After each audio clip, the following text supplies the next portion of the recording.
you know, I like, you know, where you're both coming from, I understand it.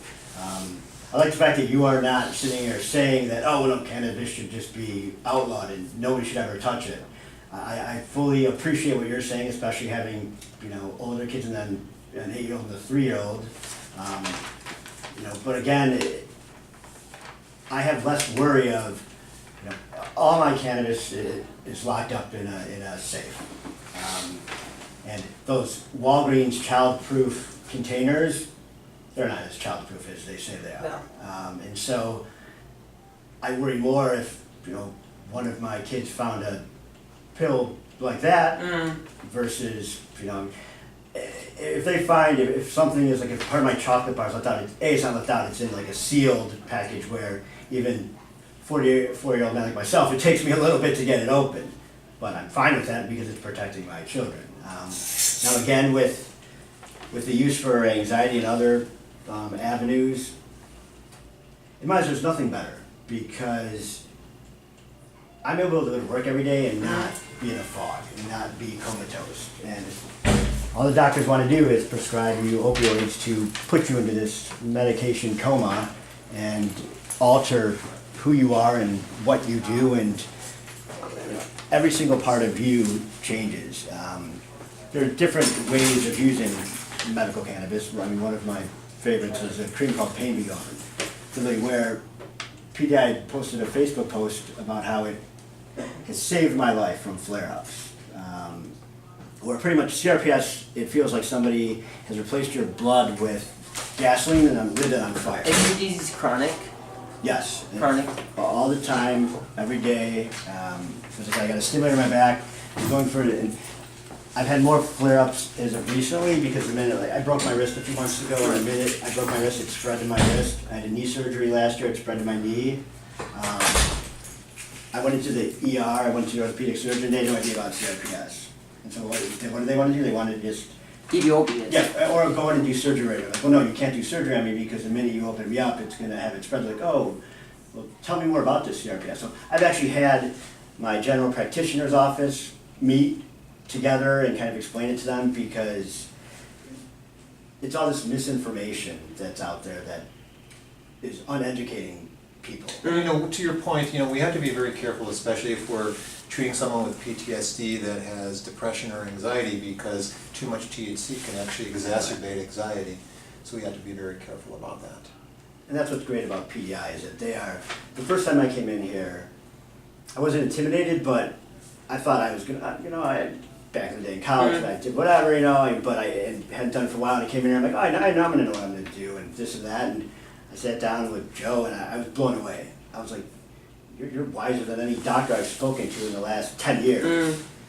And you finally provided me a product that I'm able to play with my kids. I'm able to get on the floor and run around with my kids. And you know, when we talk about, you know, legalization in the rec market, there is already 800,000 plus people that use cannabis on a regular basis. They're getting it from the black market. They don't want to go through the hassle of getting a medical cannabis card. So we already have an adult use program in Illinois. Let's regulate it, Right. tax it, and keep it out, get the dealers out of here that would have no problem selling it to a 12-year-old. Right. So I'm not saying you know, adult use is a good thing, but we already have it. Right, it's already there. It's already there. Do you guys hear any stories about like lace weed or anything? About what? Any like stories about lace weed?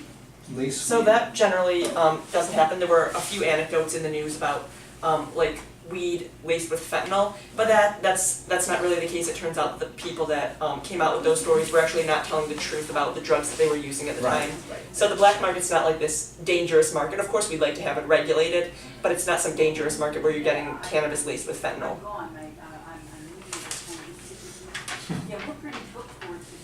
How come you started your dispensary though? Like what made you just start your dispensary? I'm a little older, and job options weren't great, and so I thought this would be an interesting thing to get into.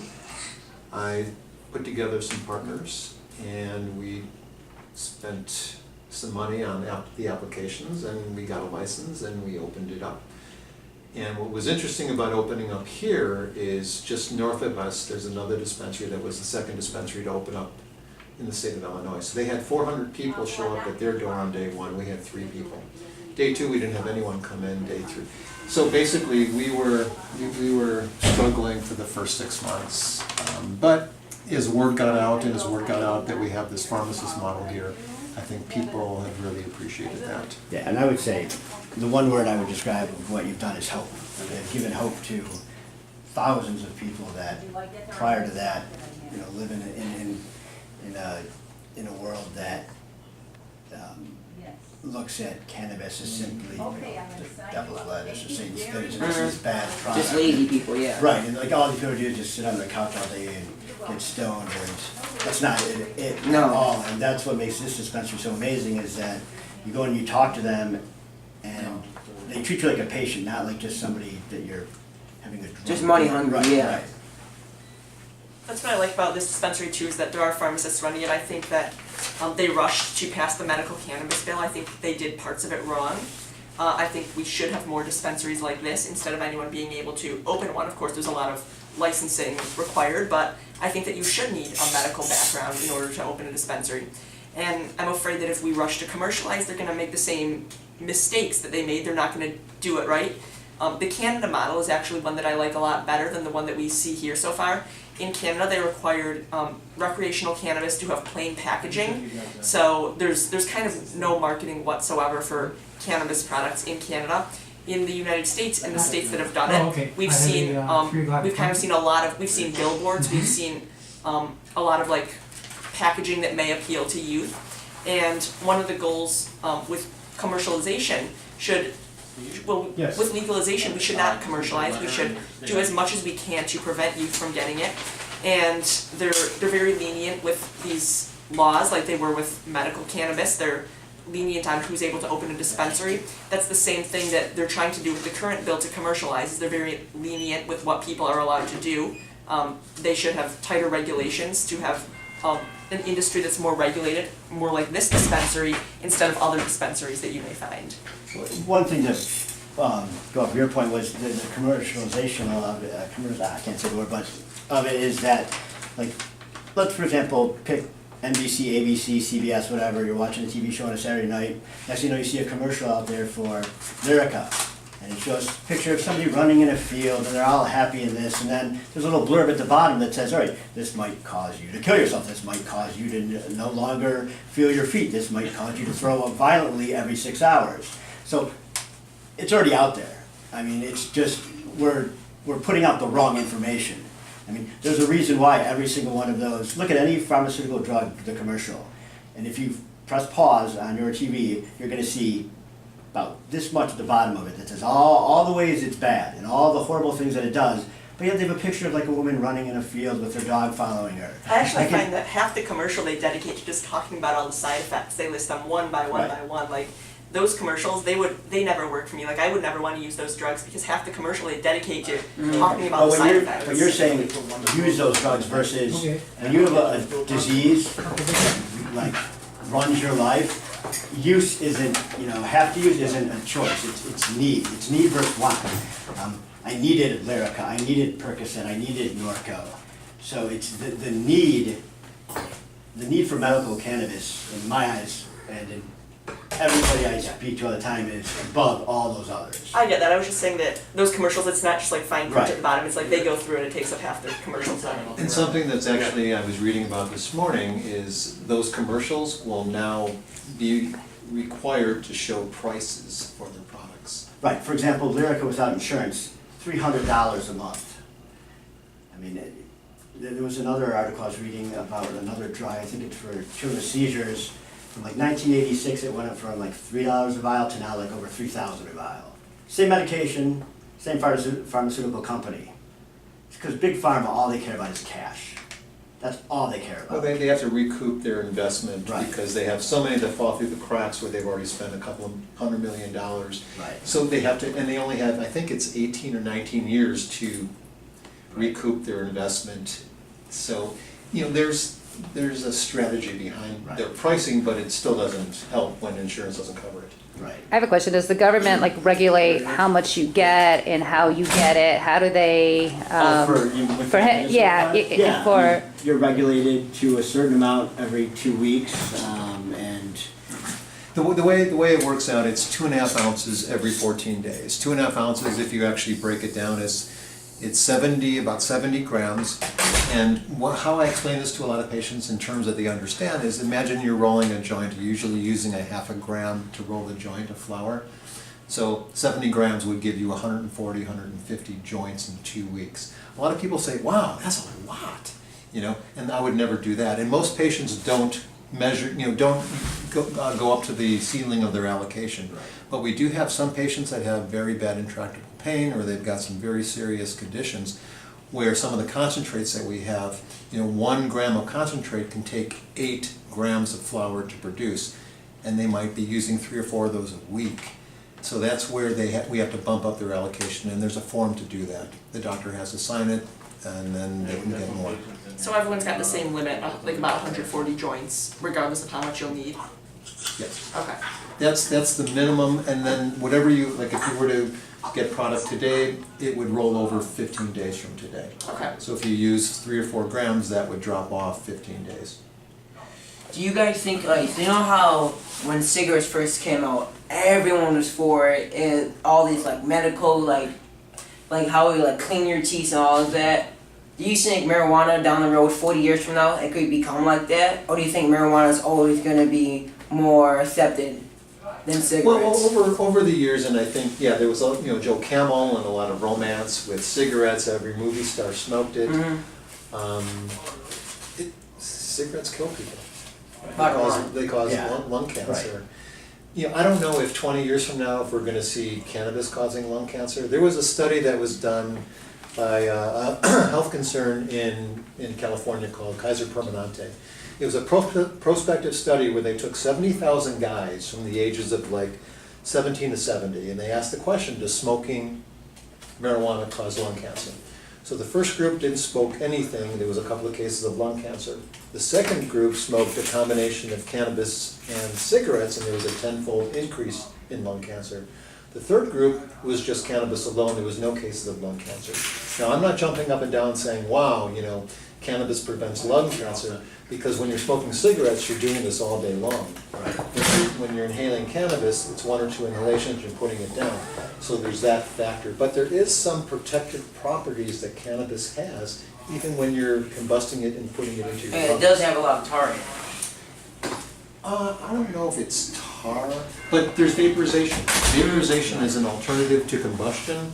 You're not getting the soot and the hydrocarbons that come from combustion, and you're just raising the temperature of the plant material or the oil to its boiling point, and you're inhaling the vapors that come off of that. So where do you see it 40 years from now? Do you think it's going to be all dab pens and waxed, or you think the flower is still going to be there? I think things are slowly changing. If we take a look at Colorado, I think it's gone from mostly inhalation, vaporization, Yeah. combustion to edibles And also, a now. friend of mine is coming as well. What they're saying is not so much that cannabis will lead to lung cancer. There were about 10 studies, longitudinal studies, that found that cannabis may lead to psychosis. Now, there are some on the other side too that didn't find that connection. I think there were 3 that found no link, 10 that found cannabis may increase your chances of developing psychosis. So, But what was their mental state prior to smoke? I mean, what, out of those people in the study, who went to cannabis to escape the problems of their home versus just smoke cannabis in, say, college because, you're hanging out with your college buddies? There's a difference in what's leading somebody down that path. I mean, if somebody is home and getting abused or neglected or is having a horrific relationship with their boyfriend or girlfriend, and then they go to cannabis, I feel that a lot of these studies don't ask that question prior. What led you to cannabis? Why did you start smoking or vaping or whatever it is, however you were taking it? What led you to doing that? Was it just simply, I was at a concert, I thought it was going to be fun? Or was it because I wanted to escape, reality for a little bit? Yeah. There's a bigger tie, that's where I was a child and adolescent therapist for 12 years before I went into IT. sadly, if we want to talk about what's really wrong with our country, let's look at the fact that they pay social workers absolutely nothing. And so when they do all these studies, they're not asking, they're not asking the therapists, well, this person now started smoking, what's going on? Well, this person is smoking because maybe they just lost their father, maybe they just lost their mother, maybe they have a history of depression in their family. One of my best friends is a neuropsychologist, and he does a bunch of brain mapping where it can show what you're predisposed to even.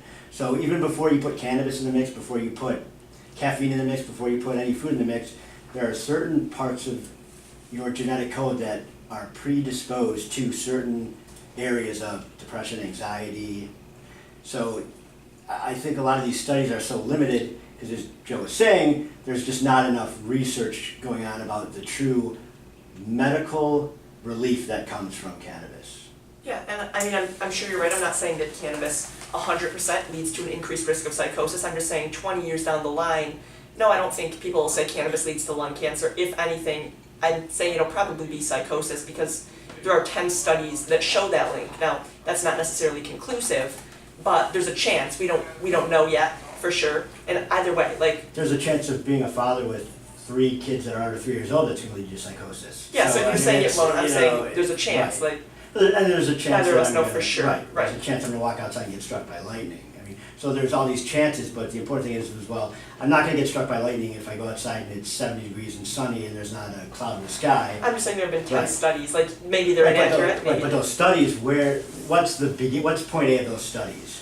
Like, did they look back at the person's mental status, not even theirs, but their parents? Like, if maybe there was a child that, has psychosis now from marijuana, but they've never seen a therapist, but one of their parents was a diagnosed, schizophrenic or had bipolar. So I think they need to look back. You have to go back sometime in order to really. To your point, there was a pivotal study that was done in New Zealand, I don't know how many years ago, that actually showed an 8-point drop in IQ. And so that was sort of the gold standard, this is what cannabis does to your IQ.